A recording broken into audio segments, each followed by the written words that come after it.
coloquei aqui foi Padre Helms. O meu propósito era falar médium brasileiro, mas eu me dei conta que muitos dos médios que eu ia citar não eram brasileiros. Daí eu botei para médiums do Brasil. Tá? Então, pode passar aqui, a figura do Padre Helms, talvez alguns até conheçam. Ela é muito presente em São Leopoldo, aqui no Rio Grande do Sul.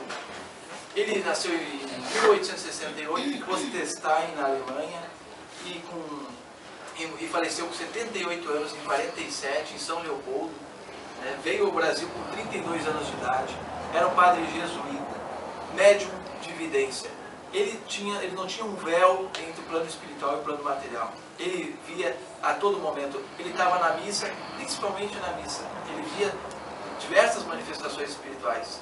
No quarto dele, muitas vezes orando ou meditando, tinha visões às vezes de Nossa Senhora ou de espíritos elevadíssimos.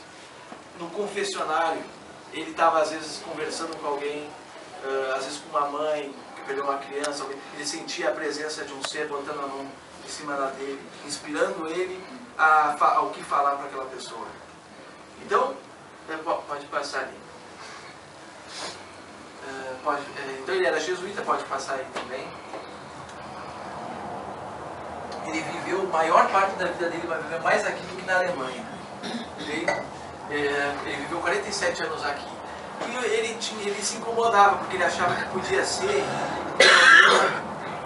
uma artimanha das trevas daquelas visões. Podia ser, ele tinha medo de estar se comunicando com ele. Aí ele chegou no superior hierárquico, no seminário, e contou tudo. Aí o superior dele falou, não, o teu testemunho é digno de crédito. Então, anota tudo que tu vê, depois da gente ler, a gente precisa estudar melhor isso aí. Aí eu fiquei admirado, né? Olha só a abertura que os superiores dele tinham, podiam ter podado. Não, tá? Naquela época. Então, o que ele fez? Ele anotou as visões no diário e começou a desenhar, inclusive. Pode passar. Aqui ele começou mesmo a ter as visões, foi com 44 anos de idade. Né? Primeiro ele teve um chamamento a ser padre. Depois ele começou com 44 anos de idade e eclodiu a mediunidade dele de uma forma que nunca mais voltou ao normal. Aqui a gente tem uma foto dele, mais magrinho, né? Com 40 anos de idade. Aqui ele mais famoso, né? 64 anos de idade. Aqui a foto mais conhecida dele, que tem nos Santinhos, né? Que são os distribuídos dele com 75 anos. Pode passar. Ele escreveu uma autobiografia e um diário espiritual. Essa questão do diário espiritual eu achei tão interessante porque a gente nunca, eu não sei vocês, mas eu nunca tinha me tocado em fazer um diário espiritual. Anotar o que a gente sente, o que a gente viu, como é que foi. Se a gente fizesse isso quando a gente entrasse no centro, a gente teria um balanço do quanto que a gente evoluiu, do quanto que a gente estacionou. Né? Ele faz isso. Então, tem uma ideia para a gente adotar. Hoje, ele fez uma autobiografia sobre a história dele e um diário dele também com os desenhos. Então isso é vendido em 5 volumes, tem mais de 2.605 páginas e mais de 1.148 desenhos que ele fez. Isso é vendido pela editora Helms. Né? Pode passar. Aqui tem uma frase dele, ó. O santo sacrifício da missa me obriga a viver santamente. Olha só. Ele tinha que adotar uma postura de espiritualidade e de correção, sempre por causa da missa, o compromisso que ele tinha com aquela religiosidade e com a cerimônia também. Sirva minha presença de consolo para as pessoas com quem me encontro. Olha só, também. Sempre deixar a pessoa sair melhor após nos encontrar do que quando ela chegou, né? Pode passar aí também. Aqui tem os desenhos, eu não sei se fica claro para vocês. Ele fazia o desenho, né? Ó, ele via, às vezes, Jesus emanando uma luz acima de todo mundo. Ele via, por exemplo, também, às vezes, uma bomba espiritual. Óbvio que na visão católica dele, não quer dizer que sempre ele via Jesus. Né? Às vezes ele podia ver um espírito mais evoluído, resplandecendo luz, ele achava que era José, ele achava que era João Batista. Aí ele via uma mulher, ele achava que era Nossa Senhora. Não quer dizer que fosse necessariamente eles, mas eles iam lá abençoar aquela cerimônia dele.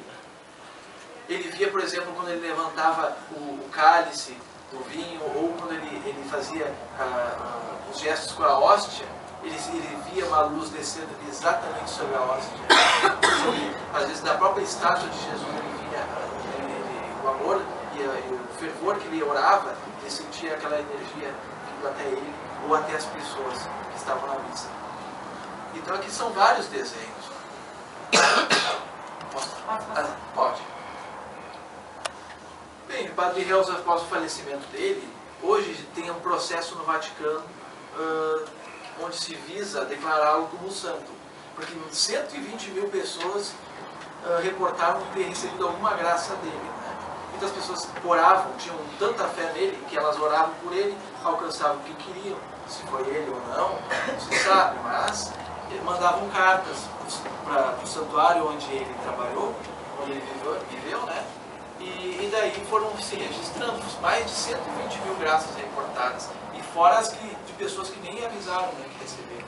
Oraram, foram até o túmulo dele e depois foram embora, viajaram, enfim, e não avisaram. O corpo dele está enterrado lá em São Leopoldo, bairro Reus, né? Então, você está aberto para a visitação lá, é uma igreja imensa, né? É maravilhoso, a sensação é parecida com a do Santuário de Caravaggio. 40 mil pessoas visitam mensalmente aquilo lá.